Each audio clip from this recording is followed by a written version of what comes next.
Hey, what's up guys? This is Jeremy here again with RC Collaborative, and today I'm going to show you the top 5 upgrades you can do to your Arrma Kraton, Notorious, Outcast, Talion, whatever you have.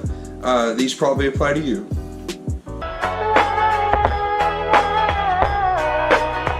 Yo, I ain't here for the money, I ain't here for the fame. Though it might be nice to own a jet plane, I'ma do it all for you. Come along and see it's true, but the world is pretty cold, you might need a sweater too. Hey everyone, we're here in the garage and I've got some things pulled out here to kind of talk about. I've got the top 5 upgrades I would do right away when buying an Arrma vehicle if I was going to do something new. And number 1 on the list is actually an RPM front bumper. I don't have one to show you right now, but it will save your life if you hit anything head on, which is almost certain with these 6S vehicles. They're just so fast, you just, it can get ugly. Or if you take a big jump and you land nose first, it's going to save you. The one thing I will say about using the bumper is if you have like a Kraton, you want to remove the Kraton factory bumper, because the RPM bumper will bend up and break the screws that hold the bumper on. You can replace that bumper with a Typhon front bumper, and I've actually used a rear chassis brace and used it as a front brace. There's multiple things, but the Typhon front bumper is a good thing you can just actually order. I'll get you a part number for that. One of the most important things that you need to do on the car is replace the bearings. All the bearings in the vehicle. You can get an entire set from Avid Racing. The bearings that are in it, they won't last. They like to break down very easily. So Avid Racings have been tried and true. I've been using them for a good bit now, and I've been able to keep them cleaned, and they have lasted for me. So that's the second thing I would do. I would definitely do new bearings in any of the Arrma vehicles. One of the other things is Techno pinion gear. The Arrma pinion gear isn't very, there's a lot of reports of them breaking. So you can get a new pinion gear for about 10 bucks. I recommend like a 12 tooth for the Kraton. If you have, stick to whatever the factory sizing is. The Kraton comes with a 12 tooth and it has a 14 tooth pinion for speed. But you will overheat if you use a 14 tooth and the grass, and it just doesn't take it too much. So a 12 tooth is a safe bet. You can always get both. It's always, and then you can keep the factory pinion as a spare. That's what I did when I got my Kraton. I put the new pinion on it, and I never even used the factory Arrma pinion. So I just kept it as a backup. But I've never broken a Techno pinion. So. One of the next things I would do is this is the steering link for the Kraton, and I believe the Talion and other vehicles share the exact same system. This link right here, this plastic is extremely soft and it doesn't hold up very well. It's easy to pop off, you see. As soon as you hit something, it gets twisted and then it pops off every 10 seconds and it gets annoying. So you can replace this with this. This is the RPM rod end. This is the wrong one. You need the long one. So the RPM rod end long. So that's an exact match.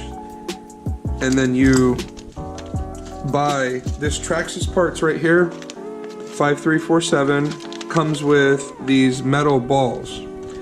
So you replace the black metal ball with this silver one, and then the RPM rod end will pop onto this.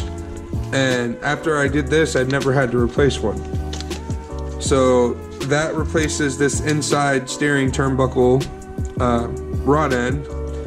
And then these rod ends, these are the short ones. See, they say rod ends long.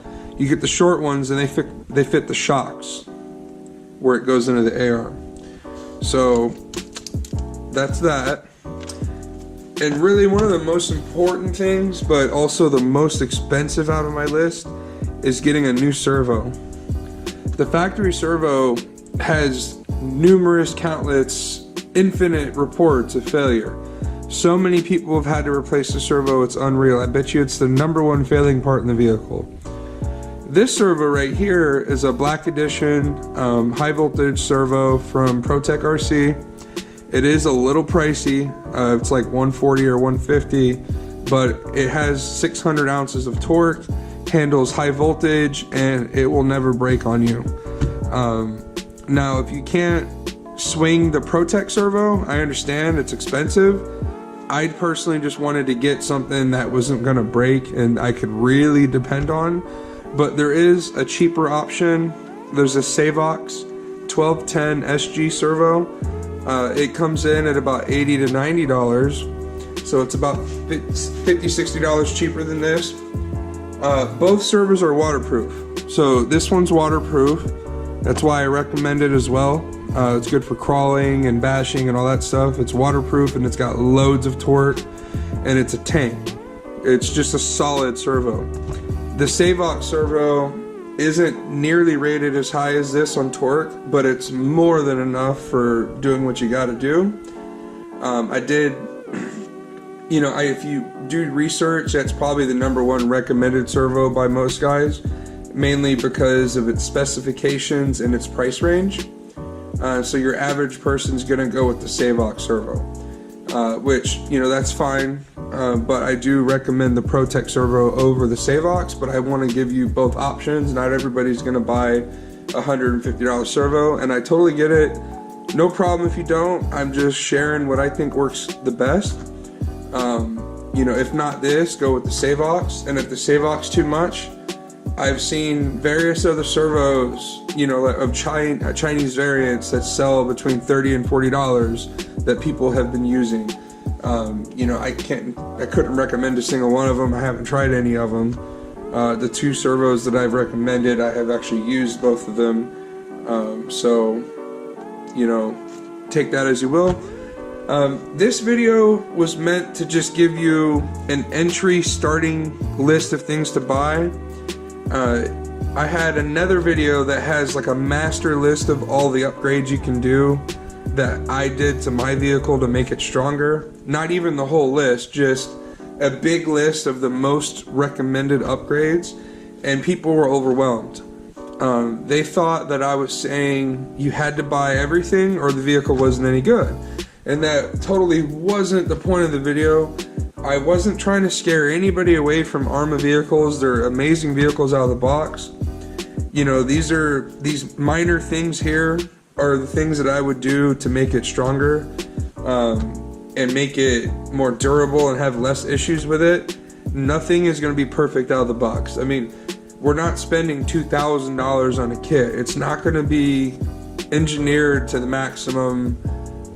You know, while they do a great job, they're never going to make it completely bulletproof. There's just not enough money in the budget for that. You know, we're paying $500 for a kit. That means that their cost and what they're putting into it, it's much less than that. You know, maybe $300, $200 to $300 what they actually pay for the materials. So, you know, they can't afford to make it bulletproof. So there's always room for improvement. So this list is the bare minimum I would do to an Arrma vehicle to mark it dependable, in my opinion. There is a much bigger list of things you can do that you can keep in the back of your mind, so when maybe things break, you already have a plan. You already know how to address it, how you can make it stronger. And in that case, you can refer to my other video that has the whole list of the other upgrades that I've done. You know, so don't look at it as that the vehicle's no good. That's not what I'm saying. I'm just trying to help everybody. Don't chop my head off. Yes, Arrma strong, I get it. I'm just trying to help. This is just the information. Don't kill me. Alright, so if you have any questions, put your comments below. I will do some other videos. I'm doing a video comparing the Arrma Kraton to the Talion to the Notorious Outcast combination.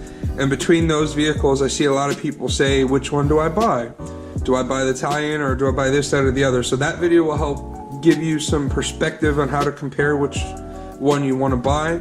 And I'm also going to do another video with like some cheap upgrades, all the upgrades you can do or repairs, parts that you can do that are under like $15. And if you have any other requests for videos, let me know.